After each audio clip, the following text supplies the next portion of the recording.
Miskin taktik. Ini yang miskin taktik maksudnya.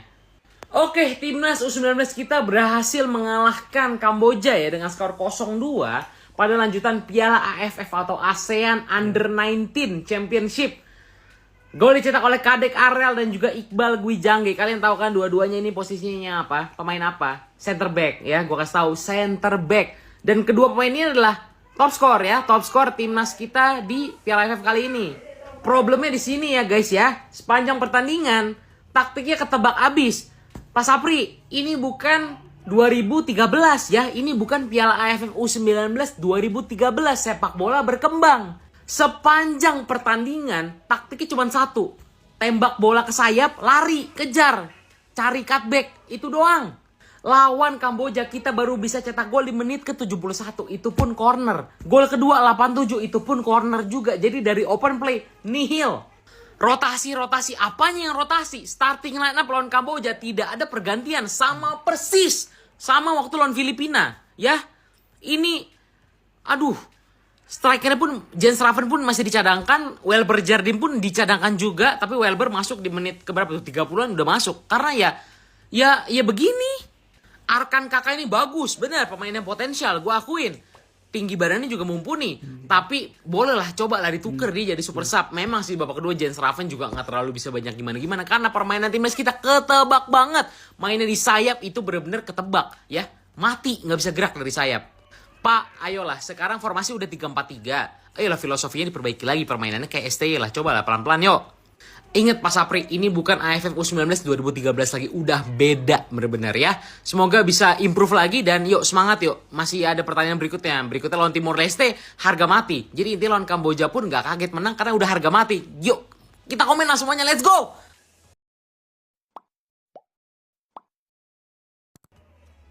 Itu adalah komentar dari penggemar sepak bola Indonesia, teman-teman.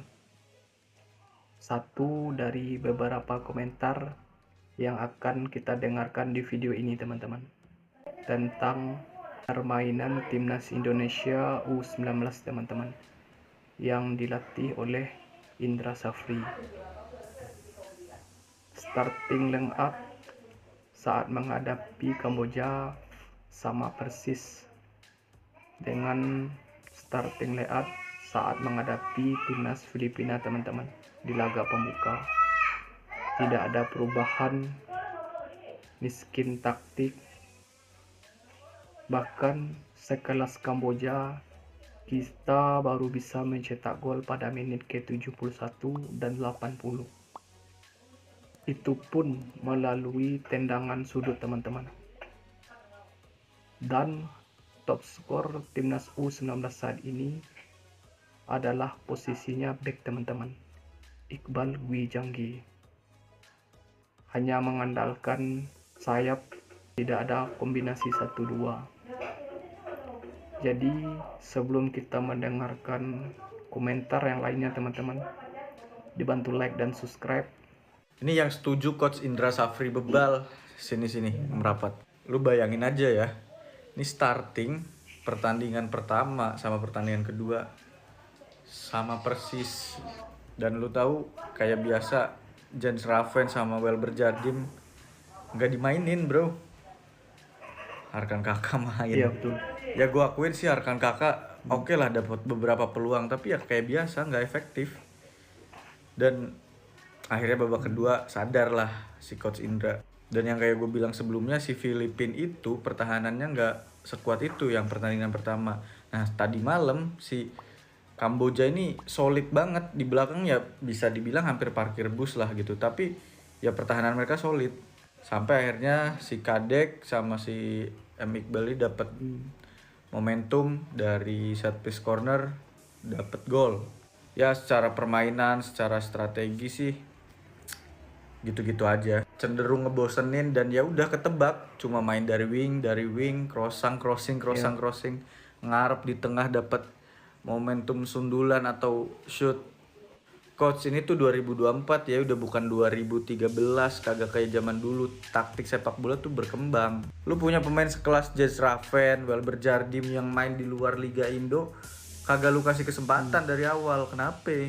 Udahlah, nanti pertandingan yang lawan Timor Leste, kalau Jens Raven kagak dimainin, Welber Jadim nggak dimainin, tanyain dah ke Coach Indra. Kalau menurut lu gimana? Jens Raven sama Welber Jadim layak main gak di laga berikutnya? Tulis di kolom komentar. Yes, alhamdulillah 3 poin. Timnas Indonesia menang atas Kamboja 2-0. Gol-gol Indonesia diciptakan oleh Kadek Arel dan Iqbal Gwijangge pada babak kedua. Pertandingan berlangsung secara membosankan guys. Selain Kamboja yang bertahan sepanjang pertandingan, Indonesia tidak memiliki kreativitas serangan, hanya bermain melalui wingback dan mengandalkan cutback atau umpan tarik dari kiri atau dari kanan. Tidak ada kreativitas dari lini tengah Indonesia. Lalu yang awalnya Coach Indra Safri menjanjikan adanya rotasi tidak terjadi. Starting line up yang diturunkan Coach Indra Safri masih sama persis yang diturunkan ketika menghadapi Filipina. Pada babak kedua, Jens Raven masuk dengan menggantikan Arkan Kakak, tetapi tidak bisa mencetak gol juga hingga peluit panjang selesai. Gimana guys? Menurut kalian performa timnas malam ini? Komentarnya sikat! Kalau ini yang melatih adalah STY, pasti akan ada orang komen, kok golnya itu dari set piece semua? Kemana strategi pelatihnya?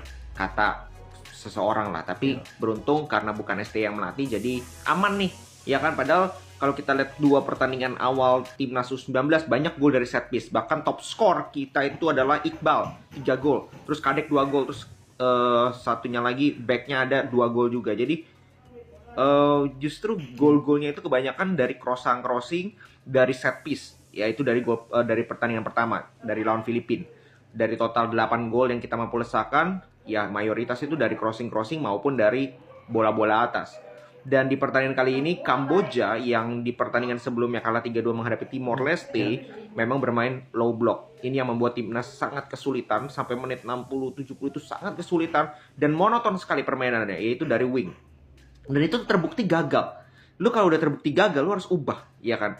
Dan itu baru diubah ya di babak kedua praktis di menit 60-70 ke atas itu udah mulai ada variasi dari tengah ya, walaupun nggak smooth tapi at least udah nggak dari sayap-sayap terus. Karena sebelum itu sayap terus dan kebanyakan itu patah, kebanyakan itu di double cover, udah kita nggak bisa apa-apa.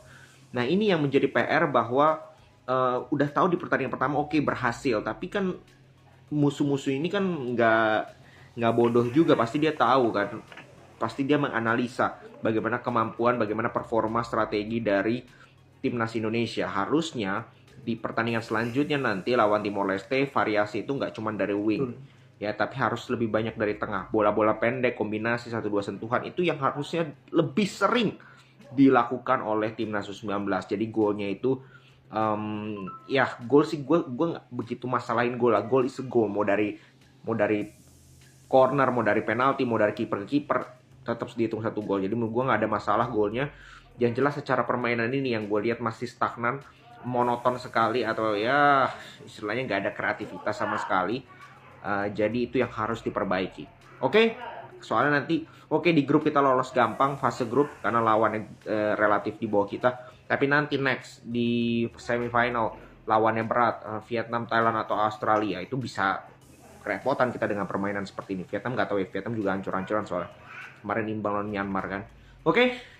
Segitu dulu. Indra Safri minim taktik guys di pertandingan kali ini, di pertandingan antara Indonesia U19 melawan Kamboja, di mana pertandingan ini sangat monoton sekali dan membuat kita saja yang menonton dari rumah tidak ada rasa ujung-ujungnya pasti Donitri atau Rizky Afrizal langsung umpan lambung ke kotak penalti. Dan itu sangat membuang peluang. Namun di sisi lain memang Kamboja ini bermain sangat rapi di garis pertahanannya sebelum kita mencetak gol. Bahkan Arhan Kakak juga kesulitan, Jens Raven juga kesulitan, sudah digantikan oleh Arhan Kakak.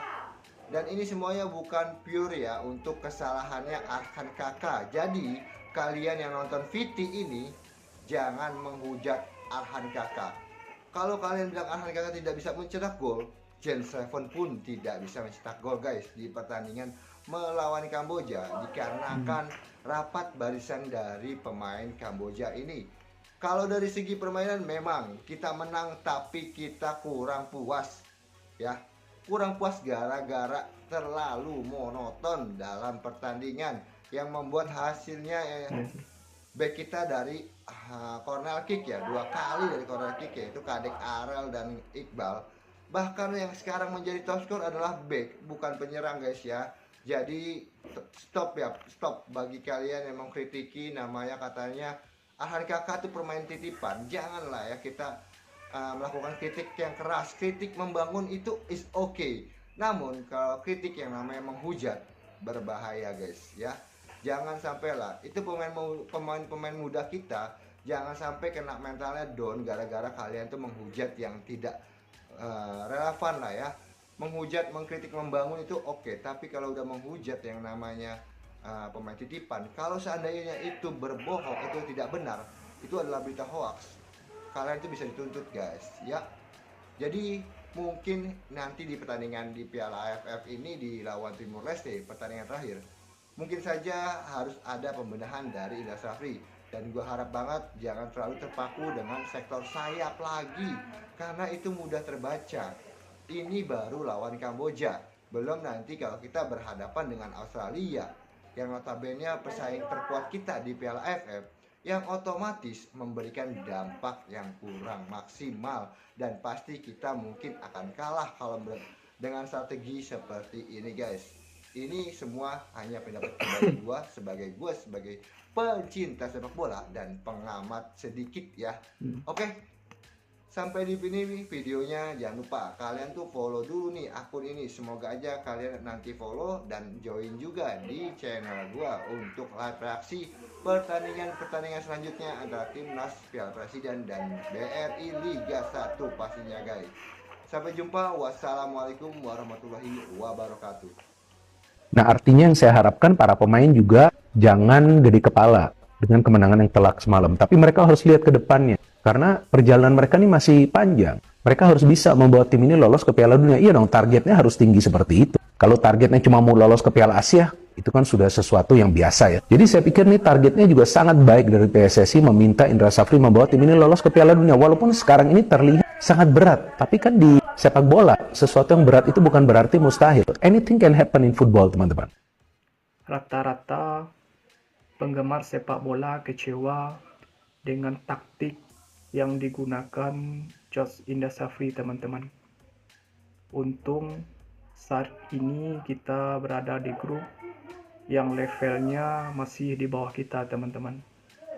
Bayangkan nanti saat menghadapi Thailand atau Australia yang levelnya di atas kita, teman-teman. Saya berharap saat menghadapi Timor Leste nanti semoga bisa memainkan James Revenge pada babak pertama, teman-teman. Karena 2 laga sebelumnya dia sebagai pemain pengganti, teman-teman, di babak kedua. Menurut teman-teman, apakah taktik yang digunakan Coach Indra Syafri sudah benar?